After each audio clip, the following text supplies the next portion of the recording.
Solar leaned into a saga. Fear not. I merely seek to apply my marksmanship in defending him from his enemies. I have no intention of any indiscretions. I guess Solar's right. After all, she's the most cool-headed person I know. I'll definitely come back with the biggest, baddest ship we can find for the captain. After that, it'll just be like old times again. And now with Chigara gone, I can... Alright, I guess it's okay. Someone who's good at fighting has to guard the captain after all. Well, in that case, I'll head out and find my old black market contacts. I doubt the mining union's going to help us anymore without completely destroying the Alliance flagship. We're going to need a new source of equipment for what's to come. And mercs. And I know where to get them. The black market. Doesn't look like we have a choice. We are essentially fugitives from the law now. Sir!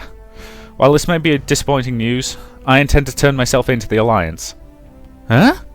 You can't do that! They'll have you tried and for treason and hung! No. The Alliance that I believe in is a just and fair nation. What the Alliance tried to do at Serra was wrong. I will return and see what I can do to restore our support from the Alliance. Once the truth of what occurred at Serra comes out, I believe that the system will vindicate us. There's no way anyone in the Solar Alliance would approve of destroying an entire planet, no matter the circumstances. We still need the Alliance's support, or else we truly have no hope of ever liberating Serra. Oh, you're being way too naive. There's no way anyone in the Solar Congress is going to admit they tried to collapse an entire neutral rim planet into a black hole. We do not know that unless we try first. Don't come crying to me when I have to bust you out of my maximum security Alliance prison. The worst really comes to pass, I'm sure I can count on your expertise. Seriously, idiot. Well then, it's settled. Not quite just yet. We have one more thing. Shields reached into the escape pod and pulled Lynn out. Prototype! Captain, what is she? She's the reason why I'm still here. She saved me, pulled me from the bridge while I was unconscious and put me inside the escape pod. It's a trick. We already know this is how they operate. They seek to gain our trust. Prototype? Why don't we just throw out the airlock right now? We don't need any of their lies anymore. Oi, what do you mean she saved you? I thought the prototypes were our enemies. Chigara. I think she's still alive. She's trying to take control of all the prototypes. At least that's what Lynn seems to be saying. I think Chigara temporarily took control of Lynn, used her to save me. No, Captain! Don't listen to that nonsense. Besides, Chigara was a prototype just like the rest of them. And look where believing in her got us. Well, maybe we should still keep her around. We need to keep tabs on the enemy, and Lynn's our only source of intel. Even if she's one of them, we've got to use everything at our disposal right now. Ugh. Besides, she's kind of got a big mouth. I'm sure if we keep talking to her, she'll keep spilling the beans. Sorry, I feel like I'm going to sneeze. Maybe? There we go. Thankfully, I muted my microphone just before I sneezed, so hopefully I didn't blow out anybody's speakers. She could be useful as a tool. In any matter, I do not believe we can perform an execution here at this moment. Perhaps later at another location. So our choices are toss her at a cargo crate. I've always wanted to give people a chance for redemption, so screw it. Very well, Captain. Well then, I believe our little sessions will continue, Prototype. You should thank the Captain's graciousness, especially after everything your friends have done. Whatever happens, make sure she stays away from the Captain. Even if she's our prisoner, there's no way we can ever trust a Prototype ever again. Kriska grabbed a roll of duct tape from the escape pod supply box and tied up Lynn's wrists. The other prototypes can still assume control of her. We should still be careful. You heard them, Lynn. Don't try to pull anything. Shields looked out the holoport. So much had happened, and they were on the verge of defeat. He saw his dirty, exhausted face in the reflection. Was this face still fit to lead them? Ava's face appeared beside his. Captain, despite all this, We will always be by your side. Ava... I apologize, Captain. I never realized it until I believed I had truly lost you. When you gave the evacuation order... No, even before that. I'd always wanted to say... Before the Battle of Helion, when you needed me the most, I was not... I did not answer your feelings truthfully, Ava. I was overcome with my responsibilities. The burden of my duty to liberate Sarah made me forget about the real ties that bind us. I was too strict and stiff. If I had just answered your feelings truthfully that day, then none of this would ever have happened. If I had just said what I wanted. Ultimately, it was the rift I created between us that day which doomed our mission. The prototypes exploited it, used it to put a spy in our ranks. In hindsight, I should have known. A ship where the captain and the XO cannot communicate is doomed to fail. So, I want to say this now. Now that I've finally been given a second chance. I have never forgotten the promise we made that night. That we'd sail the stars together. Captain and Commander. And the mightiest ship of the Sarah Space Force. Together as one, no matter the impossible odds.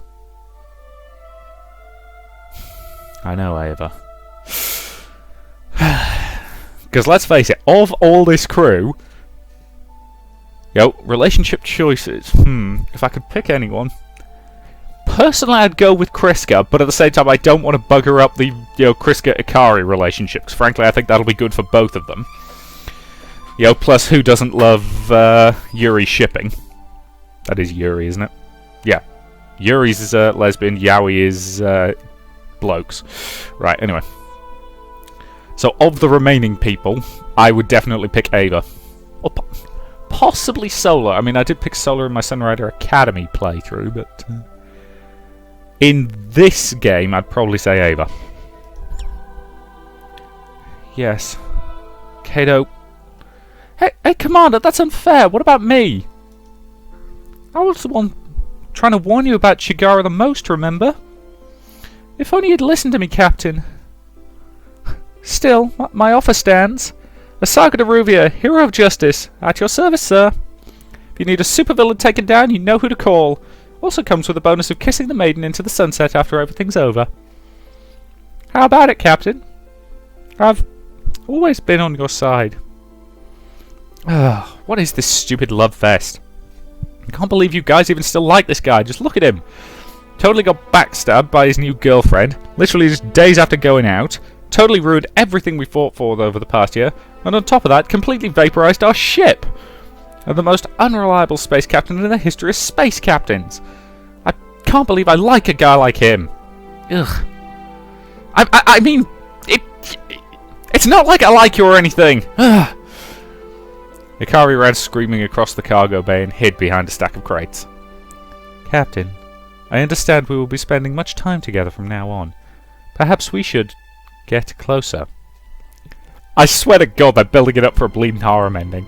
I will be amazed if they don't, do one, as even if it's something that's hidden in the code that you have to hack open. I will not be surprised if there's one hidden in it somewhere. Ah! In the end, even Solar's. No way. Ha! You're quite the popular man, Captain. Looks like your life is difficult in more way than one. Oh, no way. Forget defeating Pact and liberating Sarah. That's right, my real problem might be managing these girls. Just what else could possibly go wrong? Suddenly, sparks blew throughout the room as a space-time portal ripped open, sending an explosion of wind throughout the room. Stacks of cargo crates fell everywhere, and on top of the mess was... oh, that sure was the entry parity. What? That good-for-nothing, fan-service incompetent nympho woman is back! Vanessar S. Fontana stood at the bridge of the assault carrier Vei Victus. Ah. Vanessar A. Kushinawa entered the bridge, visibly impressed by the numerous upgrades the proud vessel has received since its service in the Compact Revolution.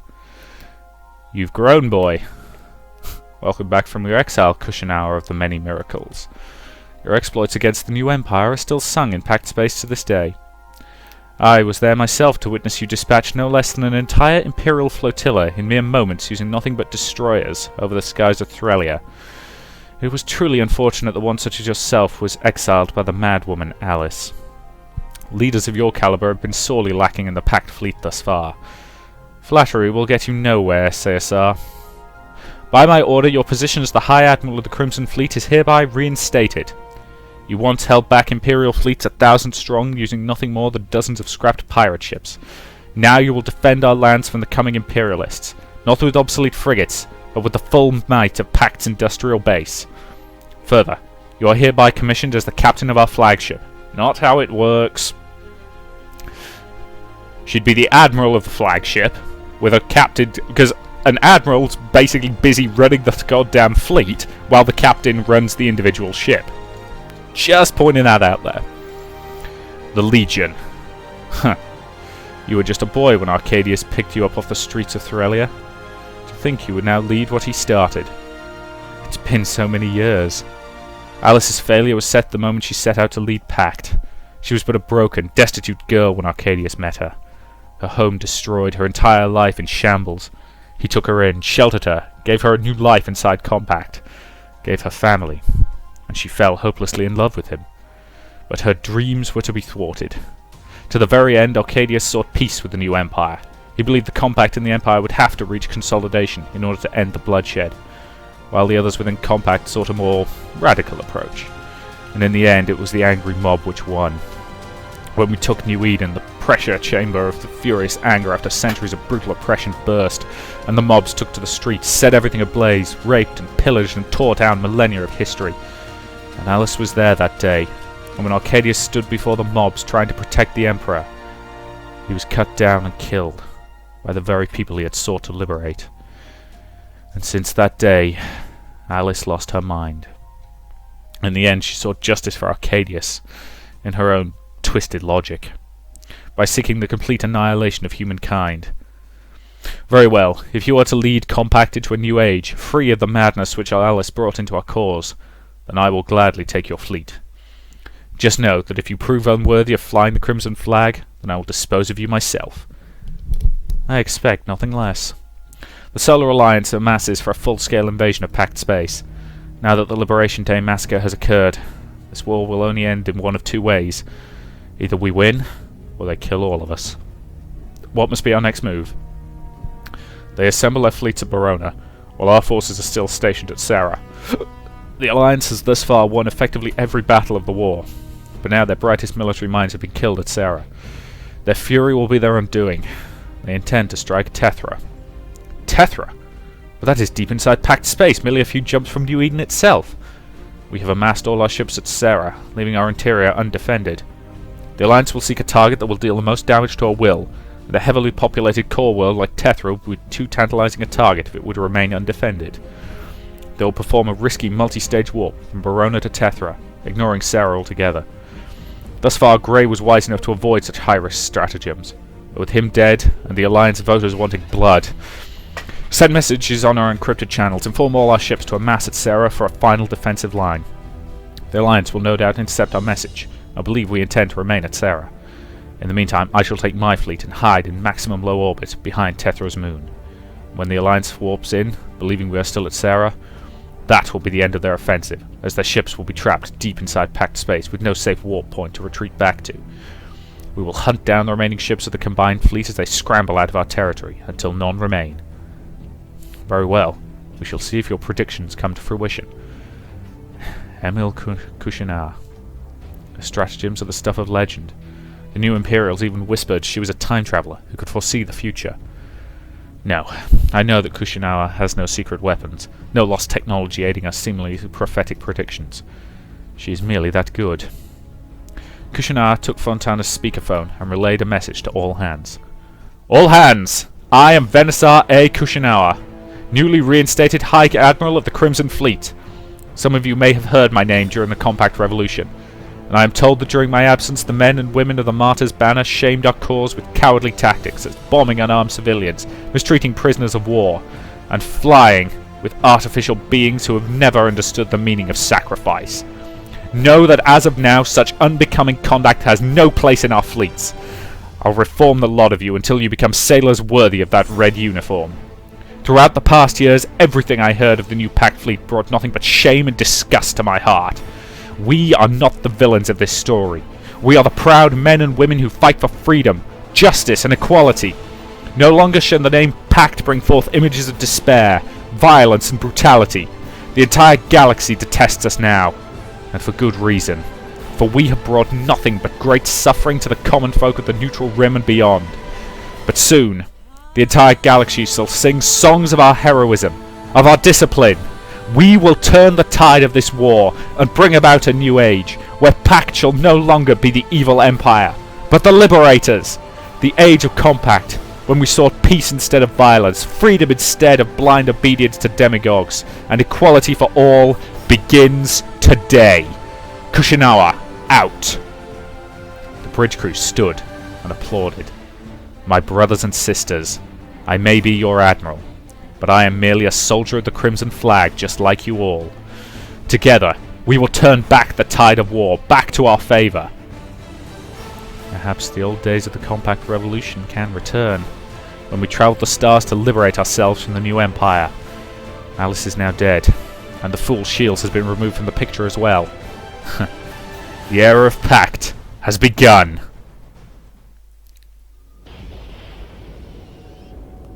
Arcadius! No! No! Humanity! Pact! Alliance! Shields! Let everything burn!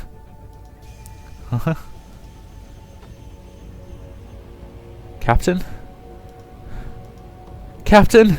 Captain! Captain! Captain! Captain! Captain! Chigara is coming for you!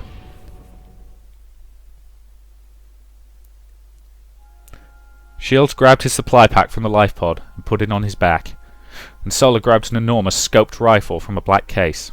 She flipped open another container and withdrew a curved battle knife which she strapped onto her side. They had dropped down onto Tirado in their life pod, and for now it looked like their plan had worked, for nobody had noticed their arrival. For as far as Shields could see, nothing but sand stretched into the horizon. While living here was undoubtedly going to be a far cry from the comforts of his loft, the largely uninhabited surface of Tirada made for the perfect hideaway for a wanted man such as himself. Are you ready? Yes. The commander has already arranged a hideout a kilo away. Follow me. Okay.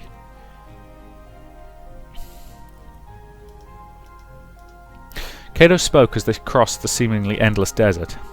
It was difficult to believe these deserts were considered one of Tirada's more livable areas. Other locales featured nothing more than toxic gases or scorching heat. I still can't believe that Claude was alive all this time. You know, if she had a piece of lost technology that would let her teleport out the Bianca moments before it got hit, she really should have told us earlier. And on top of that, I can't believe she actually made up a medical report about Chigara not being a prototype either. Ugh. If only she hadn't been such an idiot, we could have known that Chigara was a prototype much earlier. I guess I really shouldn't have counted on dits like her to deliver an accurate report. No. There is a matter I wish to discuss with you, in private, without the other members of the crew. Sola, is something the matter? Yes. I have come to suspect there is a great deal of information that our Chief Medical Officer is hiding. What do you mean? I believe Claude was actually the one who had been relaying our movements to the other prototypes. Sola, you really need to say stuff like this sooner! No. The matter is far more complicated. I have had a vision where I spoke to Claude. It was like a momentary trance where all of my surroundings faded away and I floated in mid-air. It was as if my body was suspended in deep sleep once more, yet I was still in control of it. During this vision, I learned that our Chief Medical Officer was, in fact, an ancient Ruvian like myself. But she could not have come from my era. She was far more powerful than anything I could have imagined. Indeed, if my suspicions are correct, she may have attained a power far more terrifying than even the mightiest Ruvian empires of the past. The power to bend both space and time. Such powers were beyond even the Ruvians, for if such a power had been attained, the Holy Empire would never have collapsed. Or even if it had, one could easily restore the Empire simply by travelling back in time. The implications of the discovery were too terrifying for me to dare speak. Indeed, I feared if I exposed the truth of her identity, she may simply write me out of existence. Interesting. Based on the stuff that happens in Sunrider Academy, where something is trying to write Solar out of existence. So you're telling me Claude is a time traveller? No. Far more than that. If such an entity could be given a name, then the closest description of her would be... Claude is God. What? But not a god that seeks to be worshipped or feared. A god that seeks amusement. An entity which merely desires to watch over the insignificant little mortals at her feet and nudge them around for laughs. Shields could hardly believe what he was hearing.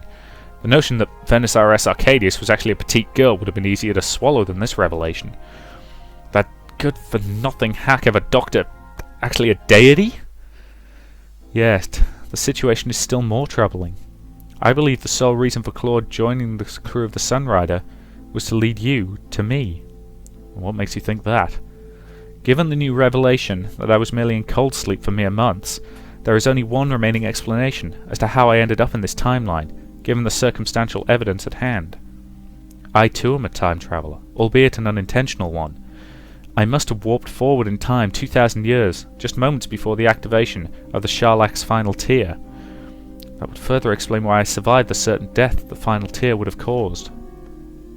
Claude has come to return me to my own timeline, so that this timeline can be fixed. Already my existence in this universe has begun to dramatically change the course of the galaxy's history.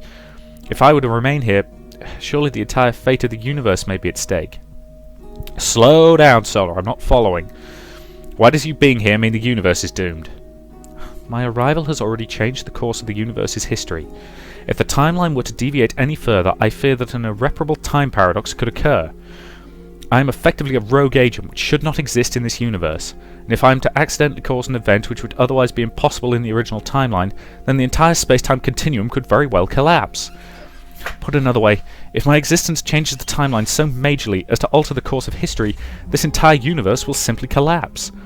I am a threat more dire to this universe than either Pact or the prototypes. One which must be removed.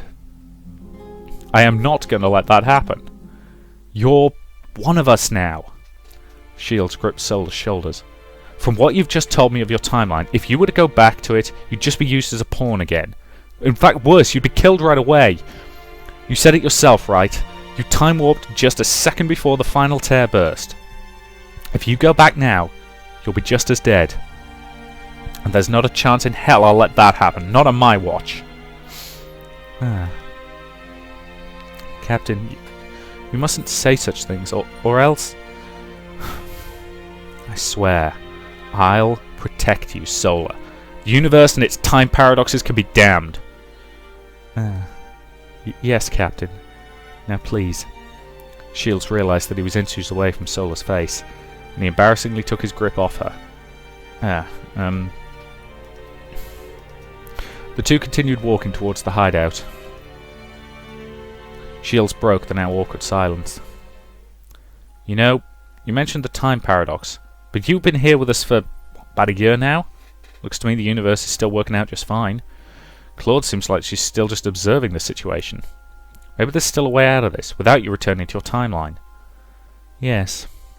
I shall hope for the best, while preparing my heart for the alternative.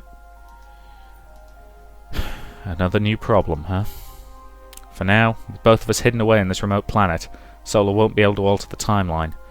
Maybe that's part of the reason why she decided to come here as well. As long as we're here, I won't have to worry about this whole timeline collapsing. Anyways, for now let's leave the time paradox stuff alone. We'll deal with it once we have a ship again. And once I can confront Claude about all this. Understood, Captain. To my relief, it appears that I am the only person from my timeline who is transported into this universe. I can only fear what the situation would be like if the time displacement affected other individuals of my time. So, by the way, what's this hideout Ava's got prepared for us anyways? It appears to be a small cabin built by the mining union, which was abandoned decades past when nearby rocks failed to yield any ore. We will be residing together in it in the meantime, until the Commander and the Saga return from Ruvia Prime. Oh, okay. Wait, living together? Yes. Ugh, Ava, why the hell didn't you mention this? Shields and Solar finally spotted the cabin, and as Solar had stated, the small steel structure appeared to be long abandoned, and was thoroughly covered with sand and dust.